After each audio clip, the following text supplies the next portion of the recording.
Hey, everybody, welcome to session 171 of the Behavioral Observations podcast. And if you're a BCBA or special educator, school psychologist, concerned teacher, or parent, this is the show for you.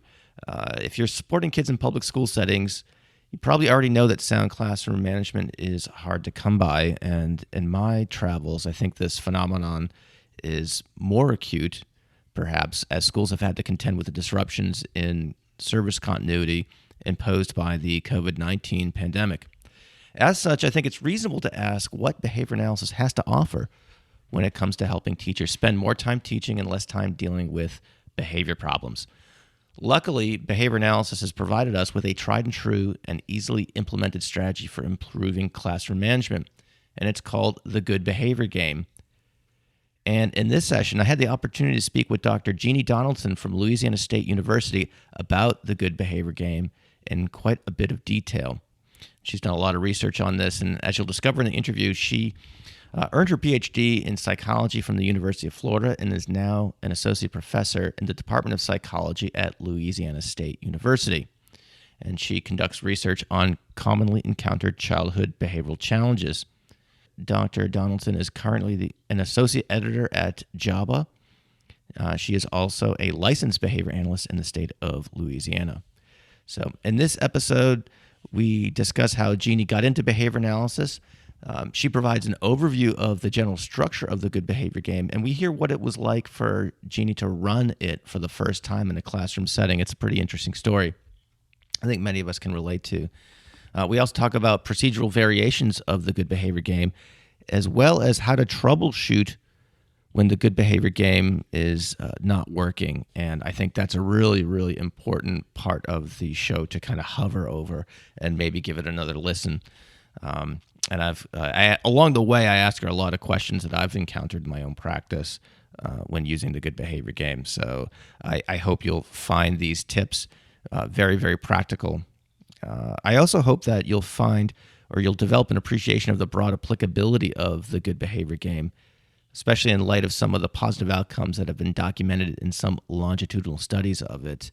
In fact, there are some researchers who consider the good behavior game a behavioral vaccine, and you'll hear why that's the case as we get into the interview. At the same time, I always get a little bit disappointed when discussing the good behavior game because we have on our hands here an extraordinarily robust intervention ready to offer the world. But as we discussed in this episode, most public school teachers have no clue about it. It's kind of like the opposite of the habit reversal literature, where the behavioral treatment of tic disorders could be considered standard of care these days. So we talk a little bit about that as well. So for my fellow school-based practitioners, I'd love to hear what you think the barriers to this intervention could be and perhaps some ideas about how to overcome them. Lastly, Jeanne has also contributed to the Time Out literature, and for Patreon subscribers, we spend the last 15 or 20 minutes or so discussing some best practices for using this procedure. Patreon subscribers also have already been able to listen to the show. It's been out for a while. If you want to learn more about getting on the Patreon bandwagon, you can go to patreon.com/behavioral observations. One other thing I forgot. Jeanne provides some really unique advice at the end of this interview, so I hope you stick around to check that out. I've been really pushing my guests to provide things that are a little different, things you might not have heard before. She certainly delivers in this regard, so I hope you, again, are able to check that out, and because I think it's really solid advice. So this podcast is brought to you with the support of HRIC Recruiting. So if you are looking for a job, if you have a move coming up, you're about to graduate, or if you're just kind of want to see what's out there, go to HRIcolorado.com and schedule a confidential interview with Barb Voss. She's been in the game for 30 years. She really knows what she's doing, and you work directly with her, so you get a lot of personalized service. So that's HRIcolorado.com. We're also brought to you by Behavior University. And learn about their CEU offerings, including their 8-hour supervision course, as well as RBT courses over at behavioruniversity.com/observations. And there's a little discount waiting there for podcast listeners. We're also brought to you by the institutional tier patron GreenSpace Behavioral Technology. GreenSpace Behavior offers cutting-edge supervisor coaching, performance and competency-based trainings, and organizational supports for new BCBAs and trainees. Find out how you can optimize your supervision practices, improve clinical outcomes, and increase employee satisfaction over at greenspacebehavior.com. And last but not least, if you are in need of CEUs, we're accumulating quite a bit of them over at the behavioralobservations.com/get CEUs over at our CEU page. We've got quite a bit of CEU offerings for sale, and many of them with really, really steep discounts. So if you are interested in that, just go to behavioralobservations.com. You can find them there. So I believe that's it for opening remarks. So without any further delay, let's get to this really, really important and timely episode with Dr. Jeanne Donaldson.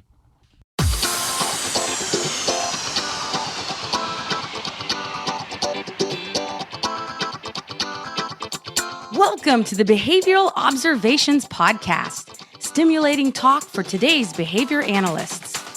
Now here's your host, Matt Sikoria. Dr. Jeanne Donaldson, thanks for joining me today on the Behavioral Observations Podcast. How you doing? Thanks so much for having me. I'm doing great. This is I've had this conversation kind of circled on my calendar for quite some time. We're going to be talking about one of my favorite classroom management strategies, the good behavior game. It's something that I've recommended for years as a school-based consultant. I've had some challenges with implementing it. I've had some successes, and so on and so forth. And I've just got so many questions because this has been a significant chunk of your research career. So to have this opportunity to really learn the ins and outs of the good behavior game from you is just a real treat. So thank you for joining me for this. Before we get into the good behavior game, though, and other things we'll probably get into as well, I'd love to hear how you got into behavior analysis. What made, how did you discover it, and what made you want to pursue it as a career? And if you can kind of trace it up to what you're doing now at LSU, that would be an excellent place to start. Sure. So I think my origin story in the field is similar to most, in that it was a series of happy accidents. And it goes back to the start of my undergraduate career, which was at Emory University in Atlanta, Georgia. And this information will both date me and reveal how nerdy I am. But I was walking around campus, and at the time, like, social media didn't exist. And so the ways in which you found out about things were flyers that were posted around campus, paper flyers. And there was a paper flyer. This was my very first semester, so I've maybe been in college for a couple of weeks. And there was a flyer on campus that said, are you interested in graduate school in psychology? And had some information about some sort of information session. So you took your iPhone out and scanned the QR code, is what you're saying? I'm just kidding. I maybe had a cell phone, but didn't have a camera, and there's a decent chance it was a flip phone. And yeah, so I thought, well, maybe I'm interested in psychology, in graduate school psychology. I don't know. So I had nothing better to do. And I mean, at this point, also, college was so different. Like, you didn't even declare a major. So I wasn't like a psych major or anything. Okay. I was going to ask that. Yeah. Yeah. So I just show up for this informational session. And it turns out the people who were hosting it were two of the faculty members. The late Scott Lilienfeld, who has done incredible work on science and pseudoscience. And I strongly recommend folks check out his work. And he's got a book for Popular Press. And also Dr. Patricia Brennan, Patty Brennan. And they, at the beginning of this presentation, Patty asks the audience, how many of you are seniors? And seniors raise their hand. How many are juniors? How many are sophomores? How many are freshmen? And I was the only freshman to raise my hand. And she jokingly says, you should come work in my lab. And I took that literally and went up to her after the talk and said, I'd like to work in your lab. And she is a wonderful human and said, well, tell me what you're interested in. There are lots of psychology faculty doing all kinds of different research, and I can connect you with someone who has shared research interests. And I said, I don't actually have any research interests. I just want to work with you. And so she said, okay, come aboard. So I spent 3 semesters getting all the experience I could in her lab. She is not a behavior analyst. She is a developmental psychologist. She does developmental physiology work. So I did do some direct observation coding of maternal-infant interaction. So her research is not anti-behavioral by any means. And then I decided to transfer from Emory University to the University of Florida. Go Gators. I know that will bother you, Matt. Yeah, I chomp. I'm back in the Northeast, so like college football is. I remember moving. As just total aside to and folks who aren't interested. I apologize to the audience for those who aren't interested in college football, but as a total aside, when I moved down to Auburn for grad school, I did not understand, and I was not prepared for the intensity of interest in college football. It was way beyond anything that I had seen in terms of any type of team allegiance to any professional or collegiate sports that I had seen before then. So, yeah, anyway, that's wild. So yeah. So I'm at LSU now, which is another big SEC football school. Although both the Gators and the Tigers were doing terribly this season, but I chomp at my students here every chance I get.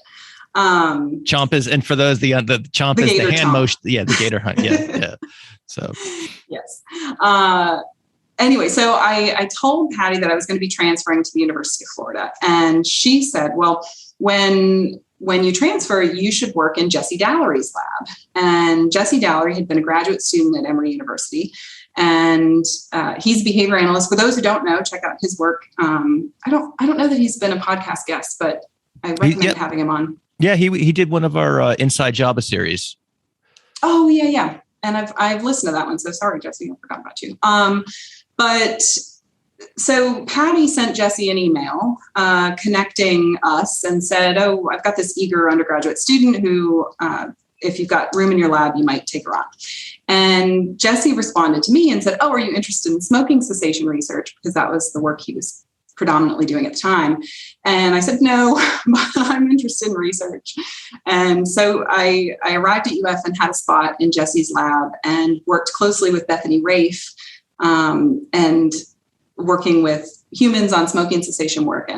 And Bethany was an amazing graduate student of Jesse's at the time. She's now an amazing faculty member. And she, in passing, said, "Well, you should take the applied behavior analysis undergraduate course." And I did, and it changed my life and the way I saw the world. And I took every behavior analysis course UF had to offer and volunteered in a couple different labs. And then the rest is traceable on my CV. What made it appeal to you? The science, so I guess I came at it from this really nerdy research background, and the general philosophy and scientific approach. In some ways, honestly, it was the graphs. So in the ABA class, it was the only psychology class I had taken where I got to see the data and I could understand what was happening by looking at the graphs. And I thought that was so powerful and so beautiful and so appealing. And it was so much more appealing than the statistics and tables of numbers that I struggled to understand and understand what they meant and put it in context and the implications that might have for behavior. And when it's laid out on a beautiful line graph, I got it. And so, yeah, it clicked. I see. I think there's probably a lot of people in the audience who've had similar experiences. Yeah, you could definitely, I think for those of us who, when you see the single subject research, the data, plotted out, it makes a lot more intuitive sense than interpreting the results of an ANOVA or a t-test or, something along those lines. Or at least that was been my experience. Okay. So you got the hook set in you, sounds like. And so what course did your education and scholarship take from there? So then, as I mentioned, I took all the courses I could. And the other thing that Jesse actually taught the radical behaviorism undergraduate course. And so that also just it put to words, I had a new terminology for talking about the way I already viewed the world and certainly new ideas. And so it was incredible to have a philosophy that aligned well with my own approach to the world. And then I also took the Pigeon Lab, which was a lot of fun.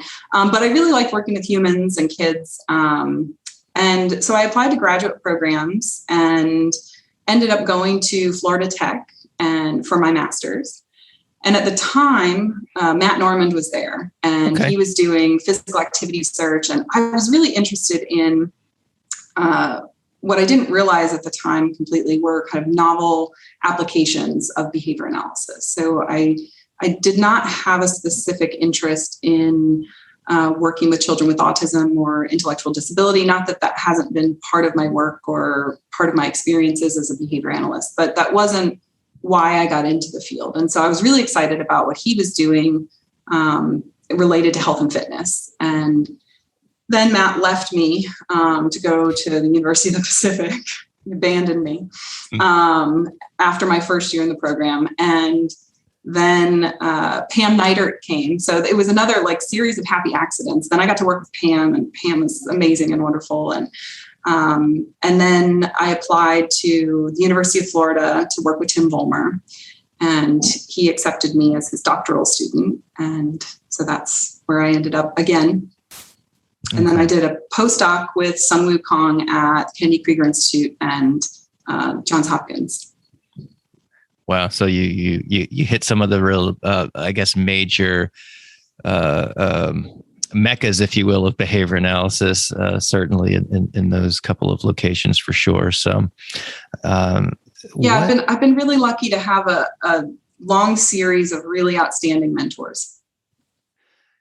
Yeah, the more and more I interview people, the more and more that seems to be a key factor in people's professional trajectories. And again, as you say, happy accents. I can agree with that in many aspects of my career and the career of other people that I'm familiar with. So it's really, that's why sometimes I think about abandoning this question about how people get into ABA, but I also just every time I think about that and talk it over with other people, they're like, no, I love it. And I want to hear it.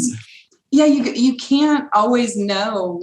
That's been one of my favorite parts of the podcast is hearing people's origin stories, because it's really exciting to find out how people come into the field and different stories that under other circumstances, if you don't know the person, or even if you do, there are people you've interviewed that I know, and I'm like, oh, I didn't know that's how they came into the field. So it's great. And I'd like to say that I'm really good at picking mentors or something, but I think I just got really lucky. I literally have not had a bad mentorship experience. And I know that's not everyone's situation. So I feel really lucky that the series of people that I got to work with were not only really great researchers and clinicians and great on paper, but just genuinely nice and wonderful people. Are you looking for a new job, but you're overwhelmed with all the emails that you're getting from various ABA agencies? What if there was someone who was in your corner and could help you find the perfect job placement? Well, that person exists. Barbara Voss has been working as a recruiter for over 30 years, and her company, HRIC, specializes in placing BCBAs in permanent full-time positions throughout the United States. Barbara has been placing BCBAs since 2011, so she knows our business, and she offers personalized service to any BCBA looking for a new position. She also helps companies looking to hire BCBAs too. Here are just some of the things Barbara can help you with. She can provide information about salary ranges in different markets across the country. She can help you write your resume. She can coordinate and prepare you for the interview process, and even help negotiate the right salary for you. And best of all, there are no charges to any candidate for all of these services. When you're ready to make a change and want to work with someone who will listen to you and understand what you need in a new position, contact Barbara at HRIC To schedule a confidential discussion, head over to hricolorado.com. Again, that's hricolorado.com, and hit the contact button to connect with Barbara. You won't be disappointed. So let's talk about the good behavior game. We'll get into the specifics of what the good behavior game is for those who are not familiar with it. But first, I want to know, how did you first encounter it? What was your first application of it? So just tell me how this thing became important to you. Yeah, so when I was in graduate school at UF, Tim had a consulting arrangement in the state of Iowa with a school district there, and he got me involved in that project. And so we would travel to Iowa, and in the very start of the project, I think he was on the plane or at some point in our travels reading the Bear, Saunders, and Wolf Good Behavior Game paper for a class he was teaching. So he had assigned it, and he thought, this is what we should do as our class-wide approach that we're going to pitch to this school district.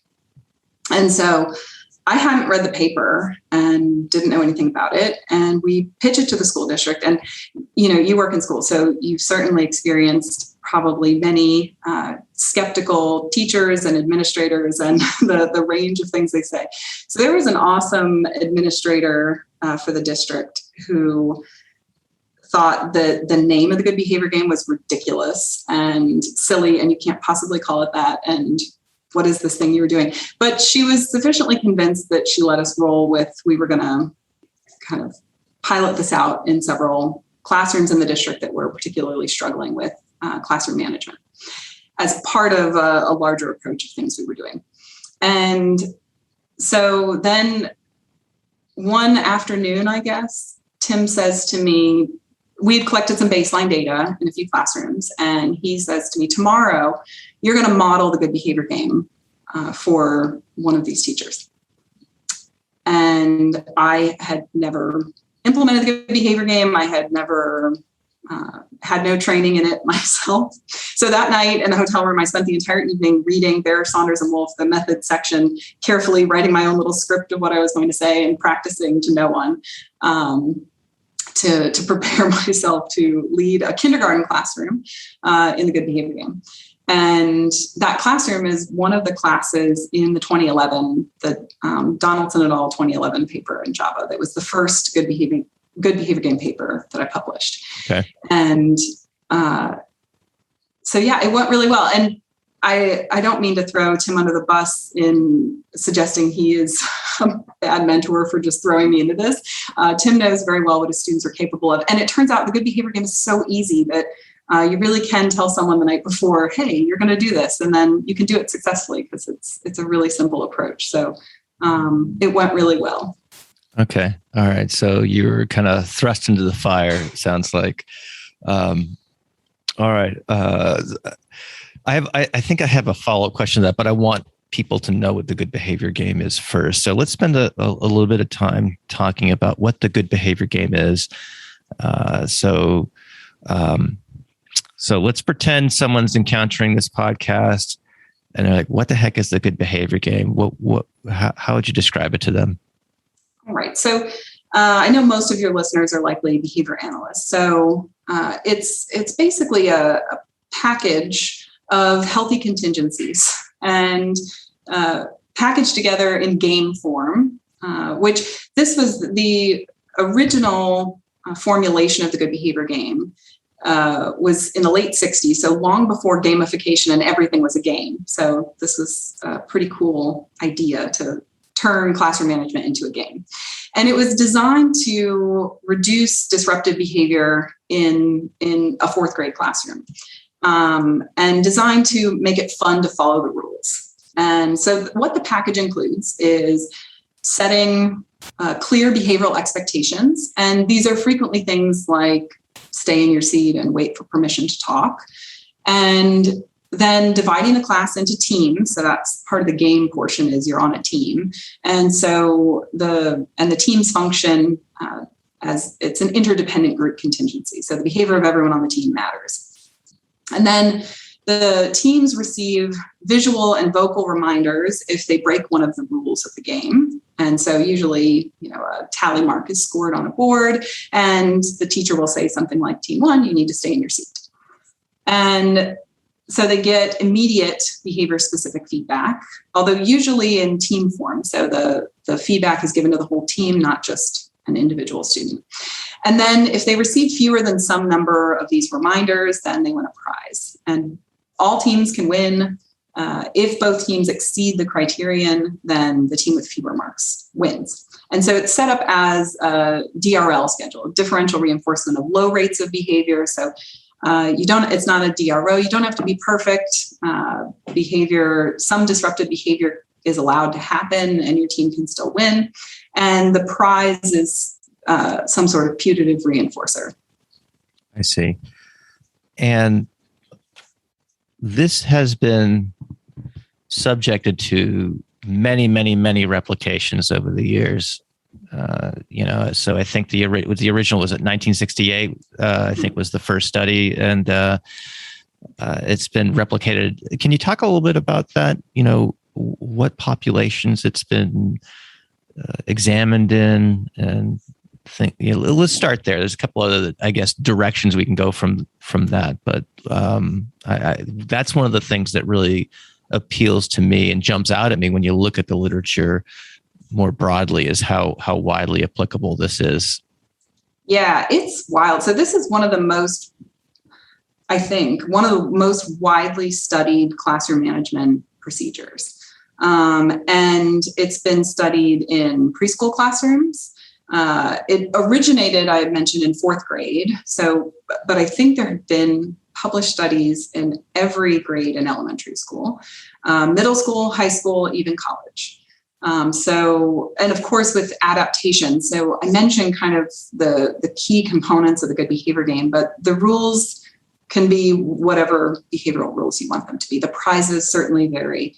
And as that administrator said, good behavior game is kind of hokey. Little kids, that's fine. But if you tell high schoolers they're going to play the good behavior game, you probably lost all cred and will not be successful. So it's very customizable in many respects. So it's been successfully implemented across all grade levels, age ranges. It's also been implemented and adapted in countries all over the world, in states across the United States, in various kinds of educational settings, including schools for students with disabilities, classrooms with students with emotional and behavioral disorders, general education classrooms. There's a lot of evidence suggesting that this collection of contingencies is effective at reducing disruptive behavior and increasing on-task behavior in a wide range of kids and classes and across the globe. I see. And from a conceptual standpoint, what do you see as the active ingredient, the agent of change, or the mechanism of action? What's going on here, and both in the immediate sense, but I know there's some longitudinal studies, and I'm not sure how much weight I place on the evidence for those, because I remember reading some of those longitudinal studies years and years ago, and I can't remember how solid the evidence was. But there's some, if memory serves, there's some evidence that, looking many, many years down the road, that those who participate in randomized control trials where they, randomly assign the good behavior game to some classrooms and not others, that those participants in the good behavior game had kind of better psychosocial outcomes, I guess, in various ways. So I guess it's a two-part question, Jeannie, is that, what's going on in the immediate sense in terms of what's reducing the behavior in the classroom when the game's being played. But at the same time, so I'm interested in hearing that, but at the same time, what let's just say the evidence, for conversation's sake, that evidence is credible about the long-term effects. What could possibly be driving that as well? Okay, so I think the part about, and I do want to make the assumption that the evidence is credible. So the group of researchers that produces the longitudinal evidence for the good behavior game. They're out of the Johns Hopkins School of Public Health. They've been running these longitudinal studies for a long time. They use sophisticated analyses and designs. Now, it's very different from the single subject design approach, but I don't have, I think it's problematic if, as behavior analysts, we get overly critical of the approach that others take. So I like the idea of let's assume that their evidence is reasonable and good, although it might not be the way in which we collect the data. So, okay, in the immediate, I think what's happening are the things I mentioned, those active ingredients. So we harness some rule-governed behavior. So when we're working with the mainstream educational settings, and the kids in elementary school have a decent history of adults give them some rules, and then depending on what happens next, they may continue to follow the rules or not, depending on the consequences that are arranged for rule following or not, and competing contingencies. And then we arrange this interdependent group contingency, and it's a reinforcement contingency. So maintain some low level of disruptive behavior as a team and win a prize. And so I think it's some really fundamental reinforcement-based approach that we know works well.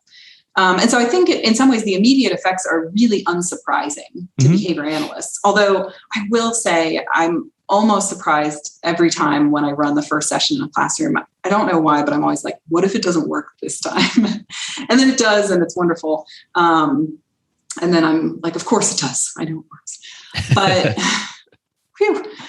And so I think the immediate effects are not necessarily that surprising or interesting. The long-term effects require a bit more explanation. So these the long-term effects, and some of them are truly amazing in that that group has found a reduction in the need for mental health services, in a reduction in suicidal ideation, a reduction in substance abuse.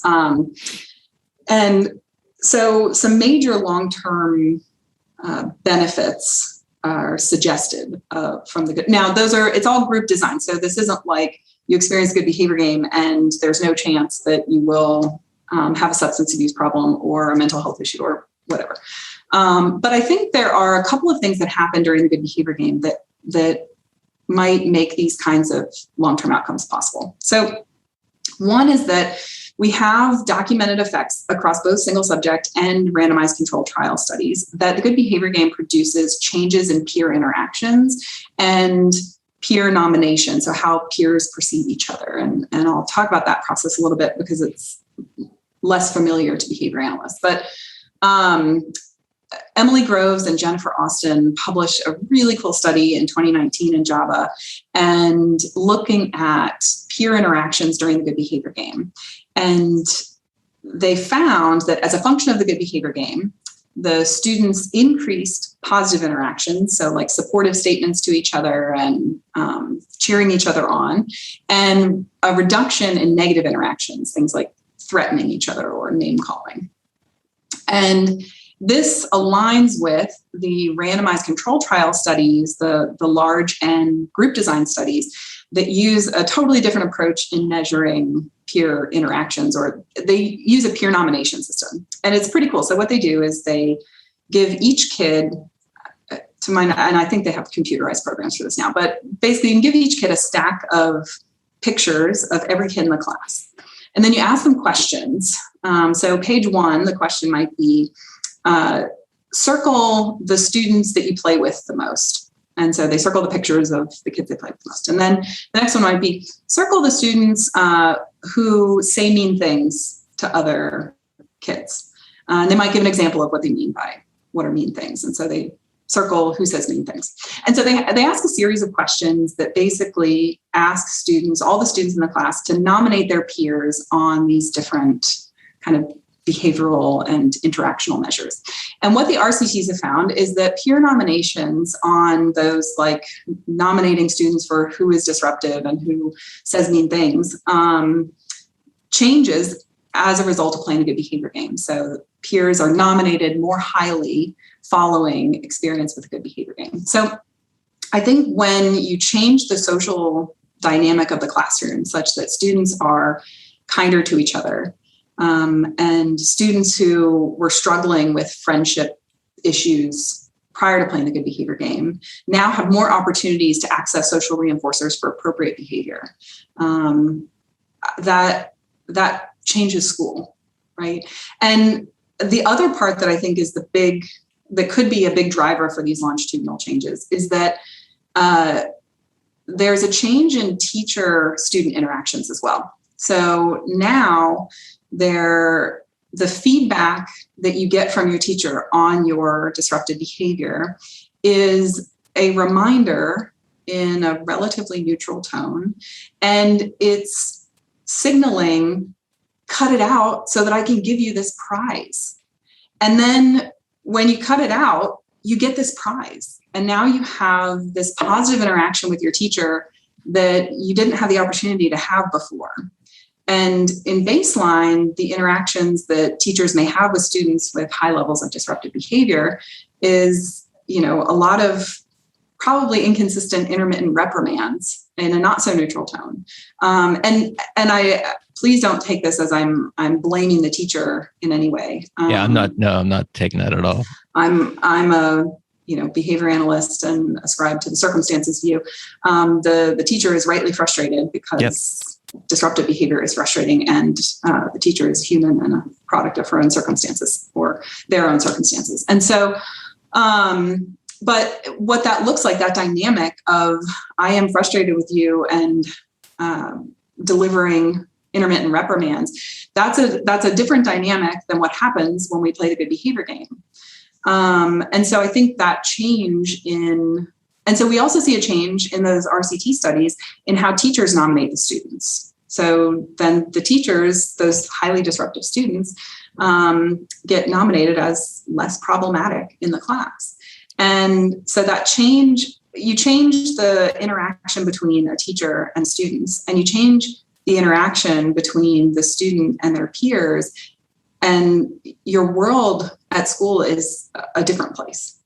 And so again, this is at the group level. And so I think that this happens for some subset of kids where functionally their school context is changed and improved across all the important social domains in school sufficiently that it could produce long-term changes and contact natural reinforcers for appropriate behavior. Certainly, I think the change is insufficient for some students, and we would not see those long-term effects because the competing contingencies for problematic behavior outside of the good behavior game context still persist and support engaging in problematic behavior. You probably already know that Behavior University creates engaging ABA content for new and experienced professionals. Whether it's RBT training or webinars for BACB CEUs, Behavior University has you covered.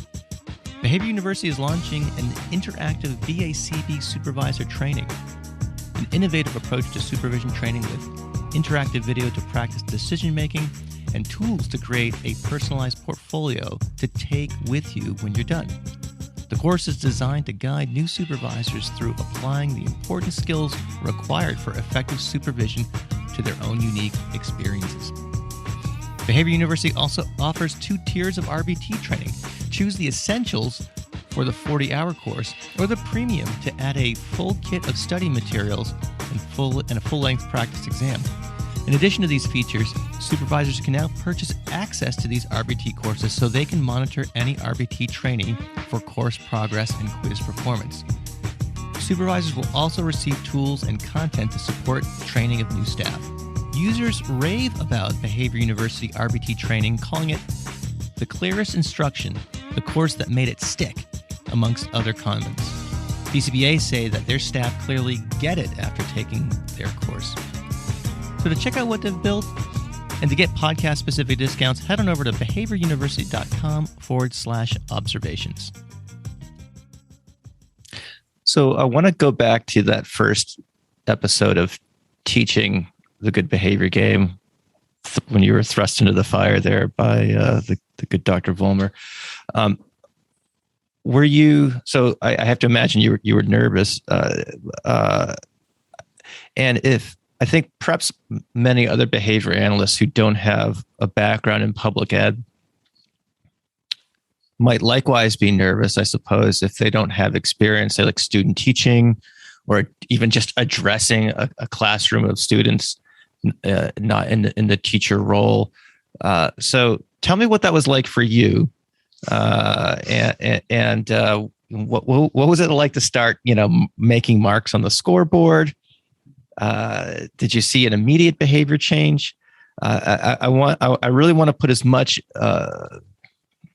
detail to this as possible, so the listener can really imagine themselves doing this if they're if they're called upon to help in the classroom in this way. Yeah. Okay. So I was really nervous, and at this time in my life, I was also really a nervous public speaker, and getting in front of a class of 22 kindergartners and a teacher. And I've been in this teacher's class. I can still picture this teacher collecting baseline data. She was a wonderful teacher, had, some classroom management issues, but overall a really strong teacher. And Tim was there. And so, yeah, I was really nervous. It was like a public speaking moment, and so nervous that I would say I blacked out and ran through the motions. And I have no recollection of this experience at all, other than the preparation the night before. So let me share with you a story from that same consulting trip, one that I do remember. Okay. Tell you what this looks like. I can't tell you how much I appreciate the candor here. I think. Well, you know what I mean? Like, you get so nervous, or like before you give a big talk, you might get so nervous, and then you deliver it, and afterwards maybe people tell you did a great job, and you're like, I have no idea how I did it. It was an out of body experience. I blacked out. I know exactly what that's like. So that was my first good behavior experience.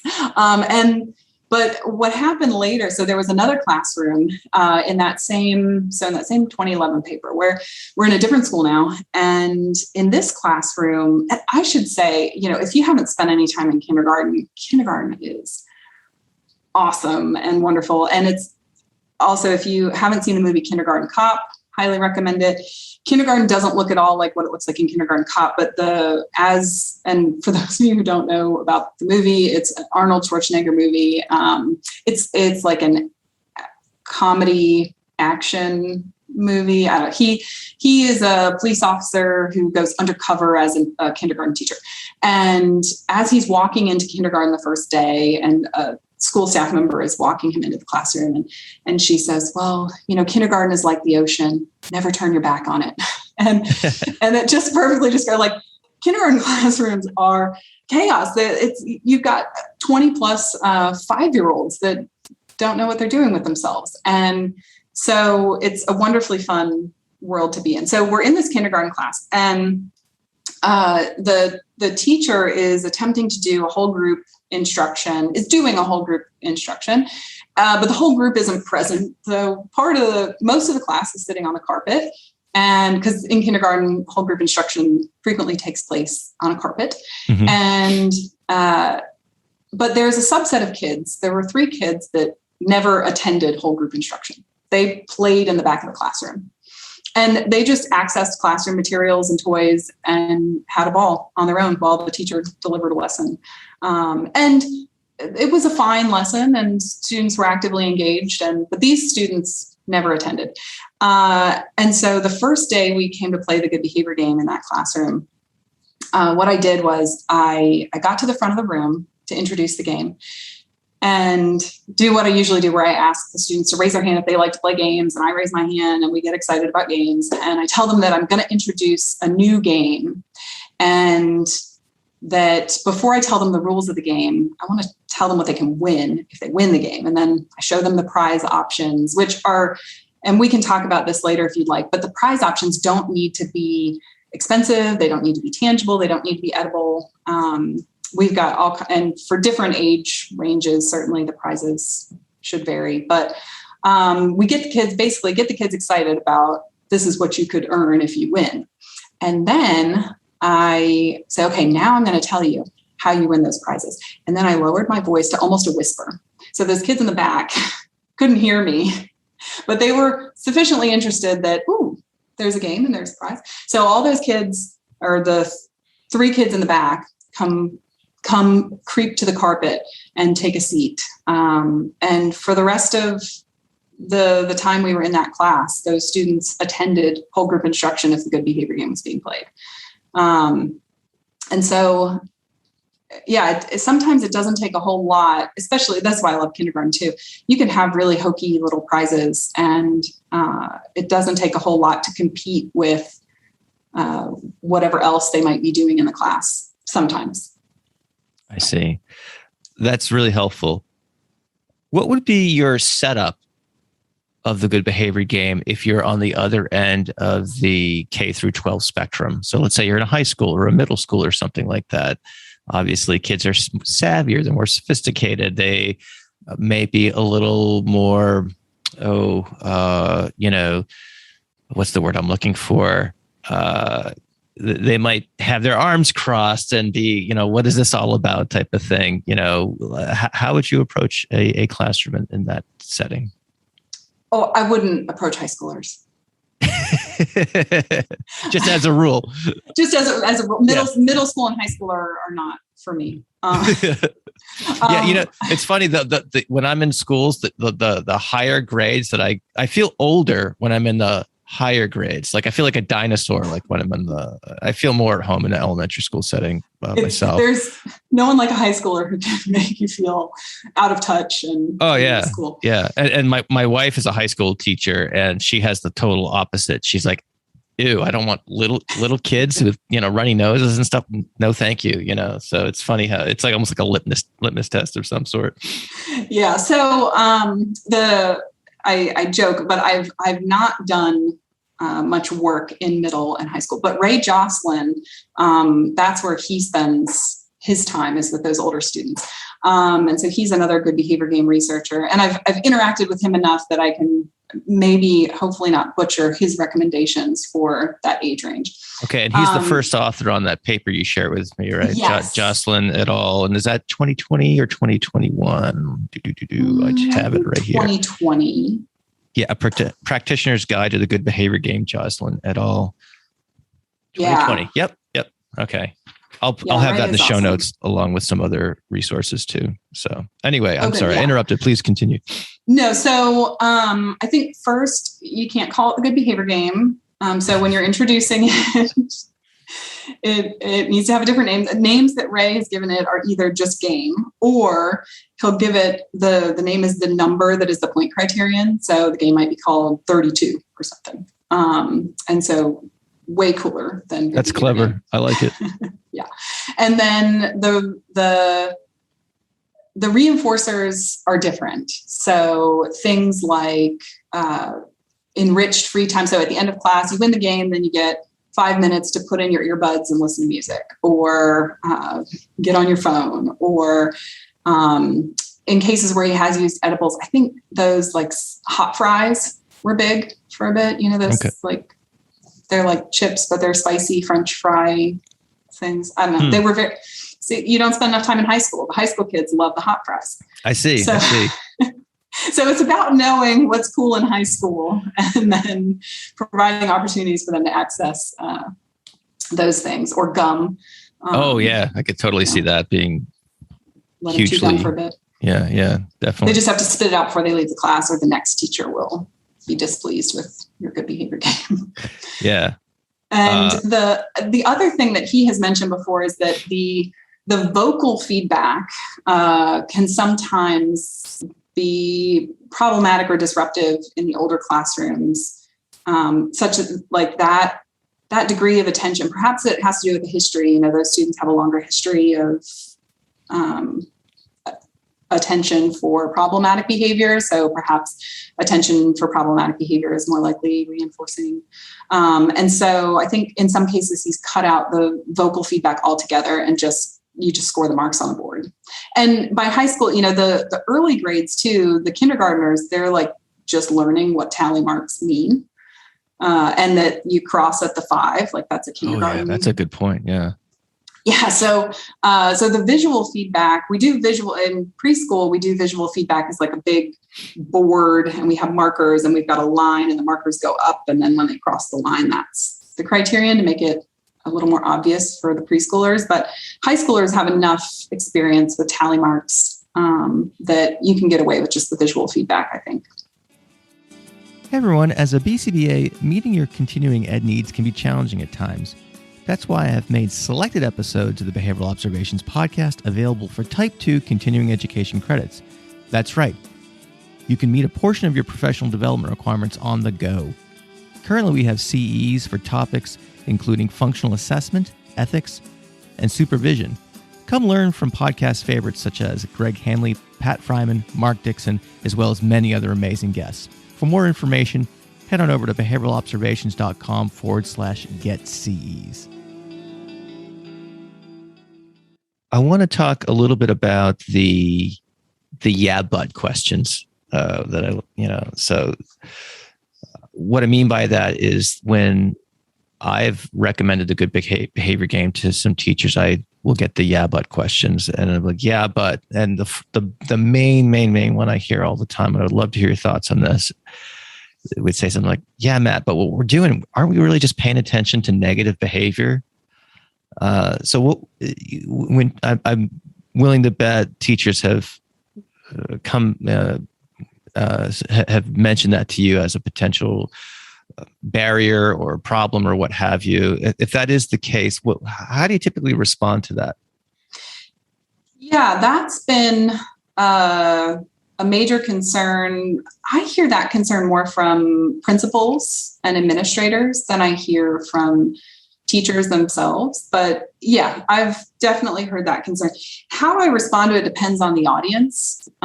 So if it's a teacher or an administrator who's expressing that concern, then I would talk a bit about the role and the importance of praise and delivering behavior-specific praise and positive interactions, and kind of embedding that as part of the training. So the good behavior game in this original format, where you get reminders for rule violations, does not dictate that you should also deliver praise for following the rules and appropriate behavior. Now, it does arrange a larger reinforcement contingency for following the rules and for appropriate behavior. And so I like to emphasize that what we're really doing, the goal of this game, is to add reinforcer opportunities for the students for engaging in appropriate behavior and following classroom rules. And most of the time, so if the game's working well, teams should be winning most of the time. So overall, this is a net positive for the class. But yeah, it is, if all it does is focus the teacher's attention on the disruptive behavior, and we don't get an increase in praise, that's a problem. Again, if the goal is to change in part how teachers interact with students and to make that interaction more positive, then we also need to embed or tack on some additional support and training in behavior-specific praise, and ensure we're arranging reinforcers for teacher behavior to increase how often they're noticing this change in appropriate behavior in their students. And I hear the concern from behavior analysts too, though, and some people have kind of characterized the traditional version of the good behavior game as the punishment-based version. And I think that is a mischaracterization. So like I said, overall, this is a reinforcement contingency. It's a DRL. You maintain low levels of disruptive behavior and access a reinforcer that was previously not available. And I think in part, so I'm not suggesting that the tally marks are not condition punishers. That seems like a possible function that they could serve, right? They signal, too many of them signals that reinforcement is not going to be available. But I think, and I'm just making this up, so this is conjecture on my part. But speculate away. I think that what happens in the context of the good behavior game is that the function of corrective feedback for students changes, and the nature of the effects and emotional effects that corrective feedback has change. Because in the context of the good behavior game, what's happening is the teacher delivers fairly neutral feedback. Team 1, stay in your seat, and then delivers a mark on the board. That is a useful reminder to follow the rules so that you can earn the reinforcer. And you get a few of these reminders. It's not a problem. You get the reinforcer. Feedback in that case is really helpful. And I'd like to get that feedback as opposed to getting no feedback and just finding out at the end of the game that I didn't win.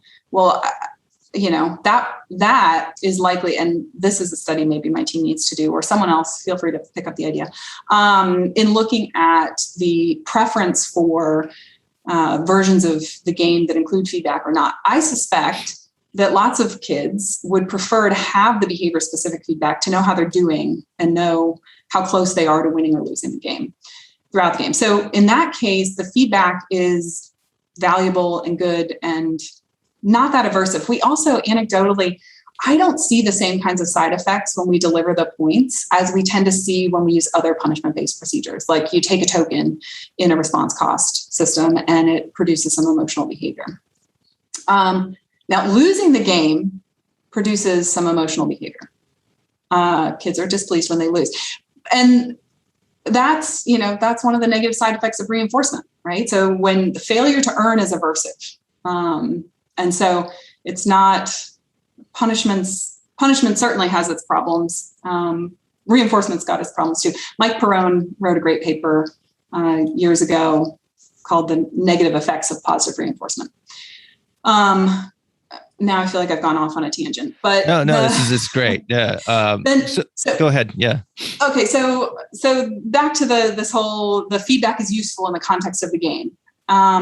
But contrast that with baseline, where students are still getting behavior-specific feedback in the form of reprimands or corrective statements about their disruptive behavior. But the end conclusion to that is not a reinforcement contingency for following the rules or changing my behavior. It's just these reprimands that go nowhere. And so those are likely aversive. They don't signal, if I improve my behavior, good things will happen. Yeah, and they're likely inconsistent too. I'd observe also. Yes. So intermittent aversive contingencies doesn't get much worse than that. So I take issue to some extent with the suggestion that the point delivery is really concerning or problematic. However, I do also want to emphasize, I think it's really important for us as behavior analysts to be questioning the things we do and thinking about, the good behavior game includes lots of components. And so it is a good and reasonable thing to take a close look at those components and consider what are the effects of each of those. And if there are, if those points are producing negative side effects, and we can have an alternative arrangement that doesn't produce those negative side effects, then we should allocate our behavior to the alternative arrangement. So I don't want to punish questioning our procedures just because we've used them and they're effective and they've been historically passed down to us or whatever. I think it's good to question. But in this case, I'm not overly concerned about. I see. So if I'm talking to a teacher and I'm pitching the good behavior game to them and they voice that concern, hey, Matt, we're harping on the negative, yada, yada, yada. A reasonable response could be, well, we're going to give the feedback to them neutrally. And it's really just giving them information that helps them get closer to something that's desired or gets them closer to the reward. Is that something? Is that kind of what you're saying? I guess what I'm trying to do is arm behavior analysts with some language that is understandable to the teachers that they'll encounter. I don't know if that's an acceptable response or if you've had something either different or an additional to add to that. Yeah, well, I think it's going to depend. So hopefully you know this teacher a bit, because a teacher who is already concerned that this procedure might be overly negative, that is a clue to me that that teacher might already deliver a fair amount of praise, right? They're already thinking, I want my interactions with my students to be largely positive, and I don't want to overly focus on the negative. So they perhaps have already had some training or are skilled at delivering praise. So that to me is potentially an opportunity to deliver behavior-specific praise to that teacher. So hopefully before you've made this recommendation that they play the good behavior game, you've seen their classroom if you've had an opportunity. And then you can deliver behavior-specific praise to the teacher that I'm so glad you're concerned about this, but when I'm in your classroom, I see you doing X, Y, and Z, and don't stop doing that. Right. Keep that up. That is essential. That is important. That, all the things. So pile on the praise for that. I think it's more likely the teachers who are not concerned about the potential negative focus are the ones that require additional training on let's make sure that we're also delivering praise. Because if we're not adding that component of also the good behavior game, part of how I pitch it too is it frees up your time. It frees up instructional time because there's so much less disruptive behavior that you can get through a lesson faster. You can provide more opportunities for active student responding. You now have many more examples of appropriate behavior to deliver praise and positive feedback for that appropriate behavior. So you've got a lot more time now to build in positive interactions with students. And so I think highlighting some of those features of the game that benefit how the game benefits the teacher is also helpful. And then teachers who have the concern about the excessive focus on the negative, I would either make sure that they get specific training in adding praise as a component of their effective intervention, or maybe they already do and reinforcing that behavior in the teacher. Got it. I'd like to add another but question to the conversation here, and that's this one. What happens when students get upset at their peers who are earning the points? And of course, in this case, earning the points means acting out. So if you are on a team with, let's say there's 2 teams of 10 kids each, and there's a cohort on one team that are scoring points, to beat the band, and then the rest of the team is getting upset at those teammates. What is the so if someone voices that as a potential concern, what would you say to that teacher? Yeah, so that is not an uncommon scenario when we play the good behavior game, and we ask teachers to divide the class as evenly as possible in terms of levels of disruptive behavior. So teachers usually have a good sense of who is most disruptive in their class. So if you've got 3 or 4 of those students, then split them across different teams, such that one team is not doesn't have all of the most disruptive students on it. But we sometimes see that, for some subset of kids, the good behavior game works amazingly well. And even if they were the most disruptive kid in the class, they are excited to play this game and earn the prize. And then for other kids, they continue to engage in disruptive behavior, and it causes their team to lose, and their teammates, their classmates who have been following the rules, are rightly displeased. And so the common strategy for that is to put we call them saboteurs, to put the saboteur on their own team. And so then they have their own criterion and their own separate score, and they're essentially just playing on their own team. They can win, they can lose. And in most cases, in my experience, students remain on their own team for a couple days and sometimes experience being the only kid to lose in the whole class. And that's really awful. But they also experience success. And that may be something that they didn't experience before because they were always causing their team to lose. So experiencing success now makes the game fun, right?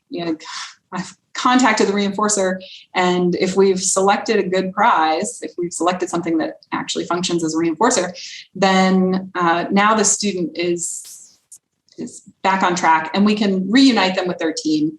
And most of the time that has been very successful, that they can be reunited with their team pretty quickly, and it's not too big of a deal. What? And is that the case throughout the K through 12 spectrum? I could see that being an effective strategy for primary age kiddos, and maybe even some upper elementary kiddos. I would imagine there's some students once they get to middle and high school who might derive a whole host of social reinforcers out of just driving people crazy. It's not the most charitable, I guess, thing to say out loud, but those contingencies do exist. And so has that placing the saboteur on their own team, has that been successful in the upper levels of the K through 12 population? I believe so. That's okay. Another question for Ray, but also, and Jeanne Donaldson who's also done a lot of good behavior game work, has compared independent versus interdependent contingencies in the good behavior game, because some teachers have been concerned, and especially students in classrooms that are designed for students diagnosed with emotional and behavioral disorders, that my students, I don't dare put them on a team because they're already so unkind to one another. And it turns out that, it's all about the contingencies. There are no bad boys. It's not the kids. And so if we arrange contingencies that promote cooperation, working together for a common goal, which is obtaining this reinforcer, students at all ages can be successful with that. But sometimes we have to be a bit more clever about how we approach these sorts of issues than others. Sometimes it's easier than others. We don't have a saboteur in the class and all goes swimmingly well. And other times one time in a kindergarten class, we had twins were in the class, and they were originally placed on separate teams, and they would signal to each other. So if the teams had exceeded the criterion, they would signal to each other that when one team got another mark, then the twin on the opposing team would even it out. So they would always end in a tie. Oh my gosh. So stuff you can't possibly think of in advance or make up, right? Right. I mean,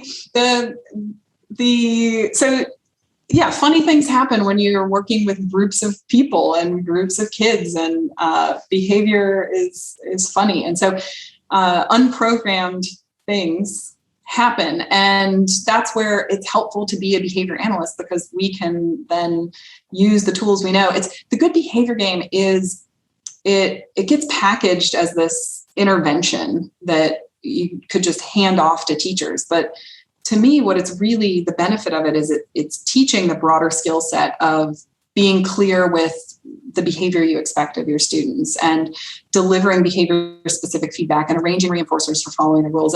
And the troubleshooting part is really where the analysis component of applied behavior analysis comes in. So it's not like if the intervention as prescribed doesn't work perfectly for all students, that we throw out the whole thing and move on to the next in our cookbook. We can then try to figure out, well, why is that student sabotaging their team?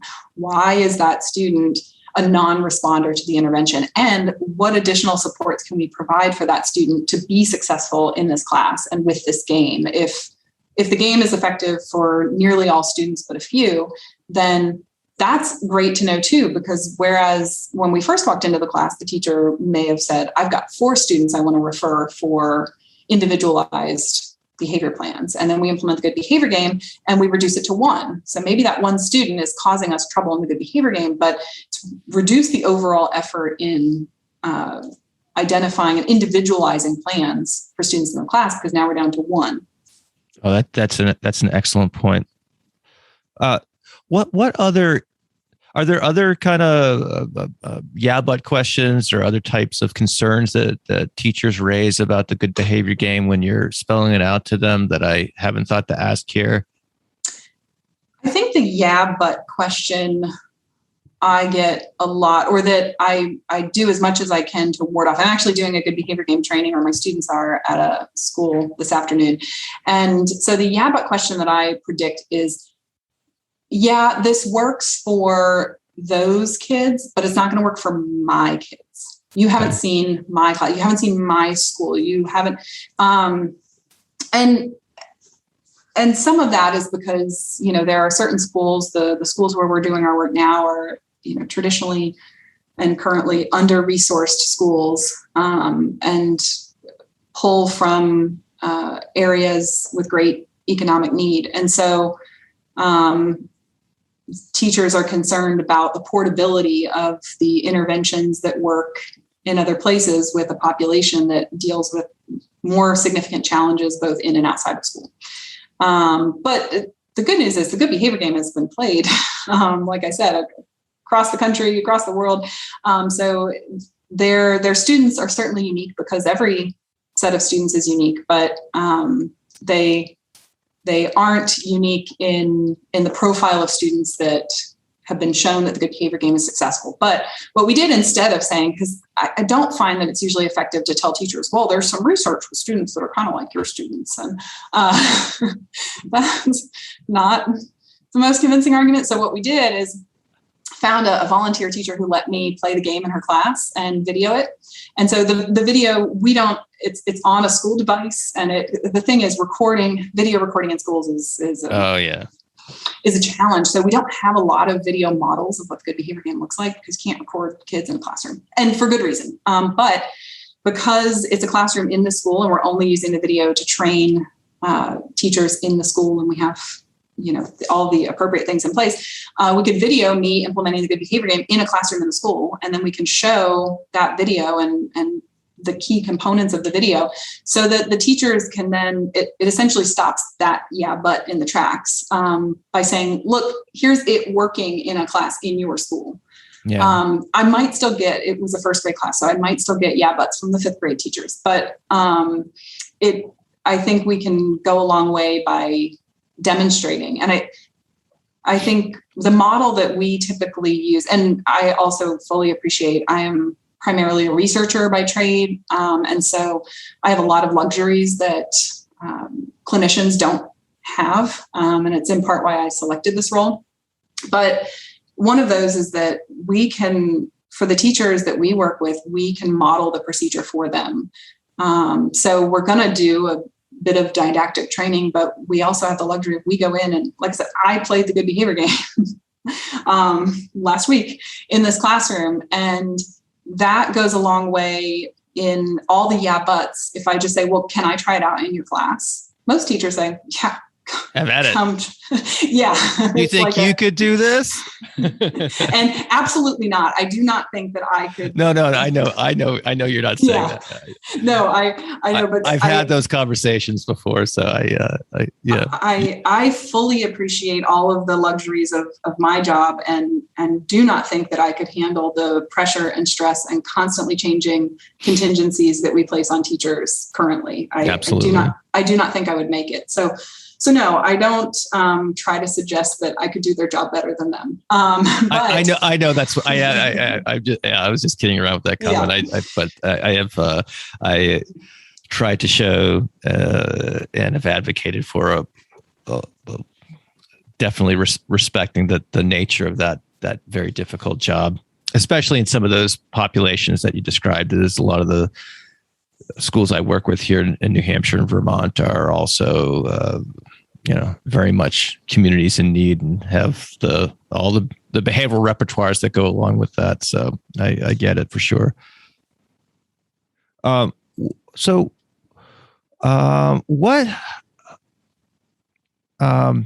right. So we talked about the using gum as a reinforcer for older kids and things like that. Are there other things? I want to talk about dissemination of the good behavior game, but I don't want to leave the kind of nuts and bolts of the details until we've given that its appropriate amount of attention. So one aspect of that, I suppose, is talking about, what sort of reinforcers. I know we kind of touched on this very briefly. Are there other aspects of cheap or free reinforcers? I've coached teachers to maybe let the winning team line up first for recess, like something like I always ask people, like, don't spend a ton of money, or if you can, don't spend any money on this. There's probably things in and around your building that you could use, or just interactions that you could have with them. How do you coach teachers to, because you have to have something, right? So, it can't be a worthless thing, but at the same time, we want something that's easy to dispense and regulate and access to, and so forth. So are there other thoughts on reinforcement that you have that you'd like to share with the audience? Yeah, a few. So I'm with you. Teachers already spend a bunch of their own money on classroom materials and things. So I almost never recommend reinforcers that they have to purchase. Right. Sometimes, teachers tend to purchase some of these things on their own. And so they might have them. And if a teacher says, I've got stickers and the kids like those, go ahead and use them. But I pretty much steer clear of making any requests for teachers to spend money on stuff. And I am a boring researcher. So my ideas about reinforcers are never as good as the teachers. So when we brainstorm together, all of my best reinforcers that we use were teacher ideas. I didn't come up with any of them. So, for example, one teacher, so I work mostly with younger kids. So these examples are going to be mostly younger kid examples. But, and so some of these are purchasable because the teacher purchased them and told me she uses these things, but she used, scented hand sanitizer. So like you get a little drop and you could pick what scent you want. And we've taken the scent thing and rolled with it. I have in my lab probably 50 scents of lip smackers, lip balm. And what we do is we rub it on the back of kids' wrists and they get to smell it. And they think it's a lot of fun. And we switched. We used to do it on the back of the hand. And then a teacher was like, my kids won't wash their hands now because they don't want to wash the smell off. So can you put it on the wrist? So we do the back of the wrist.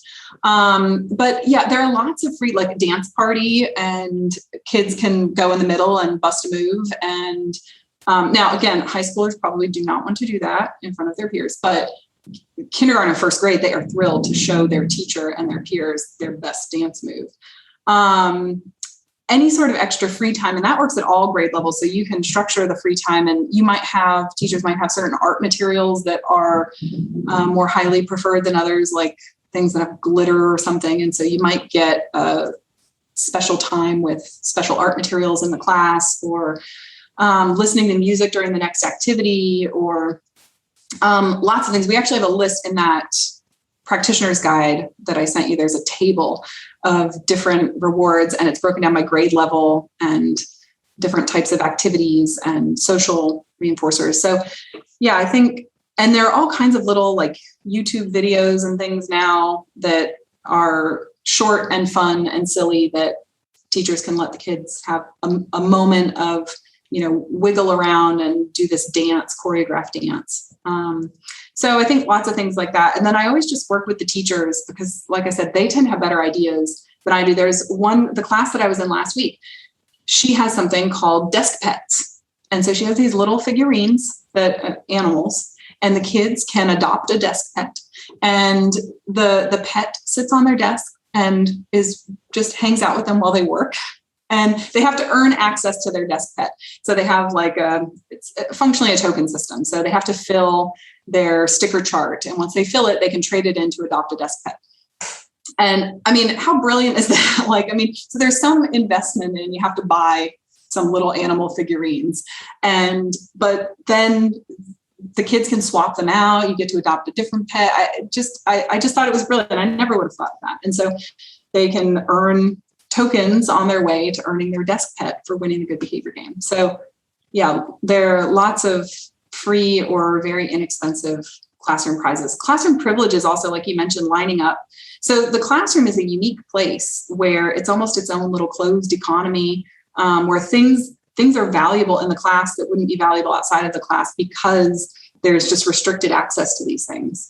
Access to the pencil sharpener I've used as a reinforcer before. So you get to go and sharpen your own pencil in the electric pencil sharpener. That's thrilling for kindergartners who otherwise never get to touch the electric pencil sharpener. So it doesn't have to be costly, but it does have to be something that kids are interested in. So, and that's where teachers, they know their students better than I do. So teachers tend to have good ideas about what their students might like. Everyone has their price. So all right. Very good. So I think we talked about a lot of the, I guess, practical aspects of implementing this that I was interested in and that I think would be helpful for the audience. So I want to broaden the scope of the conversation here for a little bit and talk about the dissemination of the good behavior game. So I have been consulting to schools for a long time. I have never encountered a teacher who knows what the good behavior game is, ever, never, ever, ever.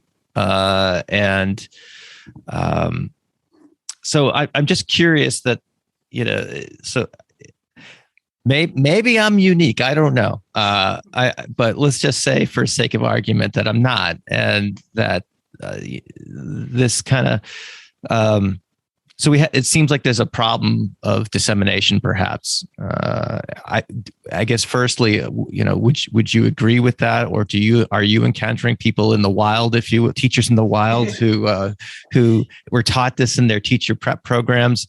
Most of the teachers I talk to do not get any behavior management in their teacher prep programs. If they do, it's like 1/2 of one class. In a semester or something like that. And the rest of it, they kind of learn piecemeal strategies, perhaps in their student teaching. And maybe some of that learning is not the modeling that we'd like. And everything else in between, I suppose. And so, yeah, so do you, what is your assessment of the state of dissemination of this? And then secondly, what are some things that can be done about that to get this very, it almost sounds like it's too good to be true. And when we're, if we go back to the beginning of this conversation, and you were describing how broadly applicable and how successful this is when it's used, this should be standard of care, if you will, to use perhaps a medical term, in classroom teacher training. And at least from my perspective, it's not. So I'd love to just get some, I guess, broader level thoughts from you about what can be done about that. Yeah. So my experience is a little different than yours. Oh, thank God. One time in a classroom in Baltimore City schools, when I was a postdoc and doing the good behavior game there was a teacher who had been trained to play the good behavior game.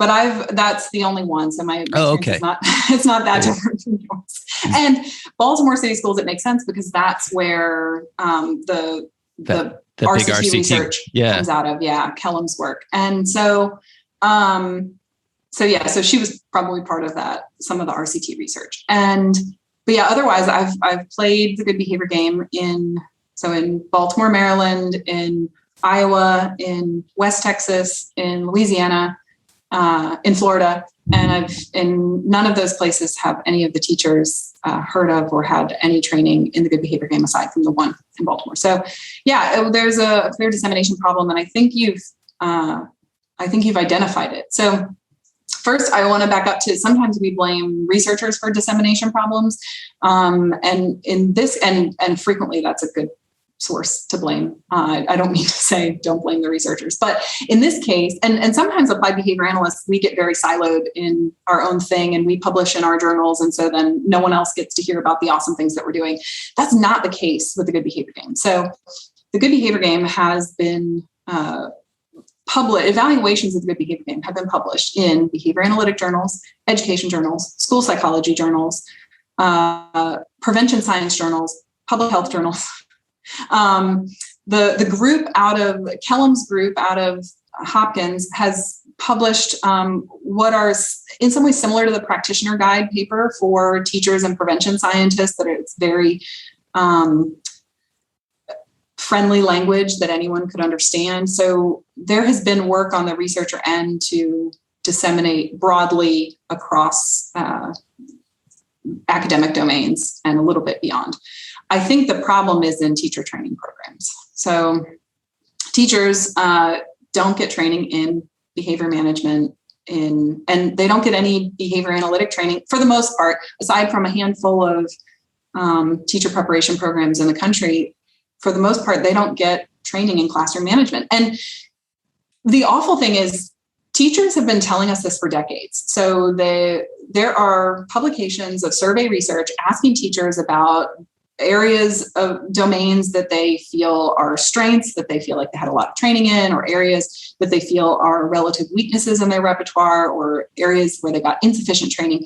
And for decades, the answer is always, we don't receive enough training in behavior and classroom management and managing behavior. Like, I know how to teach the content, but I don't know how to teach. I don't know how to manage the behavior in the classroom.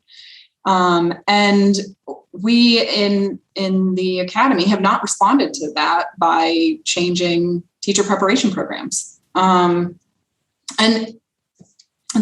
teachers get, so there are some, I'm sure you've seen this, in every classroom I've been in, the teacher has some sort of call and response to get student attention. So common ones are class, and then kids say yes, or 1, 2, 3, eyes on me. And then the students say 1, 2, eyes on you. So, I mean, this is every single classroom has some sort of call and response. When things get unruly, the teacher says something and the students say something back, and that kind of resets the class.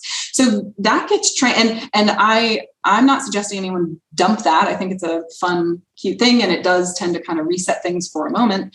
But so that teachers get some prescribed training in certain procedures. And I don't see why the good behavior game couldn't be one of those. But I think it comes back to a larger issue of there are going to be issues when you implement the good behavior game that require troubleshooting. And so that troubleshooting requires more than just, I learned a gimmicky little game.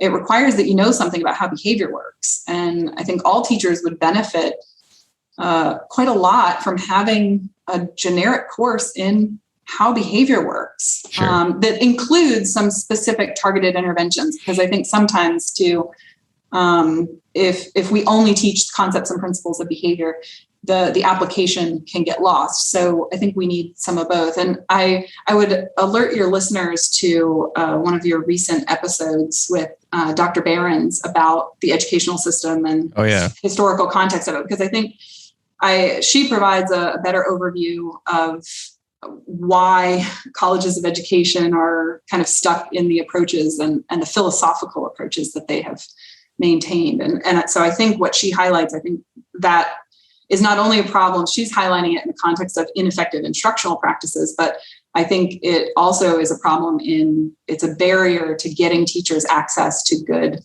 behavioral training. Yeah, I would say, I guess in my observations too, I guess perhaps to echo what you were saying a minute ago is that, the ability to receive coaching on the implementation side and to tinker and to troubleshoot. This is not a system that you can provide in a half-hour webinar or something like that. And so someone, the teachers that I've seen that are successful with this have kind of like almost like an engineering mindset where they're looking at the inputs and outputs and are okay, well, this didn't work, so I'm going to, dial this up and dial that back or what have you. And just basically play with the variables until they see an outcome that they're looking for. So I can imagine someone encountering this material, trying it, encountering some of those challenges, the saboteurs, et cetera, and not knowing how to iterate on the process and then not contacting the reinforcement for, the implementing the game. So This is all really helpful stuff. So I really appreciate you stepping us through the various aspects of the good behavior game. So I guess to close out this part of the conversation, Jeanne, so I'd like to give you the opportunity, if there's anything else you want to say about the good behavior game, here's your opportunity to do so. Also, I'd like to give you an opportunity if people are interested in learning more about your research, where they can find you, and we can also put those links in the show notes. And then lastly, because I like to have 18 parts to my questions, the closing question. So I know you're familiar with the show. So what advice do you have for the newly minted BCBA? Okay, so I think part one was anything else I want to say about the good behavior game? Yeah, final thoughts on it. Yeah. Well, I think the magic of it is what we all know and love. It's behavior analysis. So it's not magical, but it is a beautifully packaged set of contingencies. So it's not surprising that it works, because it's all the things we know are effective at changing behavior. So I know sometimes people get almost annoyed, like good behavior game has been popular and lots of people like it. And some people are like, why do we keep talking about this one specific intervention? But I think sometimes we keep talking about it because it's a nicely packaged set of contingencies that works to effectively change behavior in settings where behavior analysts are. There are lots of behavior analysts in schools, although there aren't necessarily a lot of behavior analysts working in mainstream education. And it's a valuable tool set that we can provide to teachers in all kinds of classrooms. And I think it helps teachers learn some of the key ingredients to behavior change. So it's a good intervention. If you have the opportunity to give it a try, I recommend it. And then my recommendations for the newly minted BCBAs, I wouldn't say I have. I've listened to the show long enough. I've heard lots of good advice, and I'm sufficiently outside of the realm in which most newly minted BCBAs work. So I don't think it would be appropriate for me to provide a whole lot of advice on that realm. So I'll just part with the 2 bits of general life advice that have been my favorite pieces of advice and almost mantras for me. So the first is a tip that my husband says all the time. He says, "Don't let perfect be the enemy of good." And I love that saying. It's a good one. And then the other is one that I can't remember her name, but someone gave a professional development training when I was a postdoc at Hopkins, and she gave negotiating advice for job advice. But one thing that she said in that was that the world is more flexible than you think. And I've thought that was really great advice when I get stuck on thinking that things are the way they are and are unchangeable. I think back to her advice about the world is more flexible than you think. And she gave really mundane examples of it, like if, and she was, again, in the context of negotiating. So she was giving this advice, like, practice negotiating everywhere you go. So you go to a restaurant and the host goes to seat you, asked to sit at a different table. I was like, I would never do that. Just, it doesn't have to be the way that you are told it is, or the way that it is initially handed to you. The world is more flexible. So I think those are great. I love perfect is the enemy of the good. And I use that saying quite a lot. The flexibility one, I think I heard this on the Tim Ferriss show, but there was one guest that he had interviewed one time, and they had these things called comfort challenges, basically. And one of them, it basically these were prompting people to do these things in public that were ridiculously uncomfortable to do, just to kind of shake people's perspective up.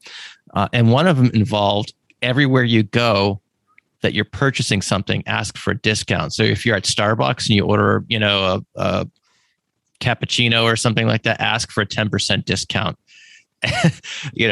Or where, probably not at a gas station or something like that, but anywhere where there might be some, and apparently the people who do this get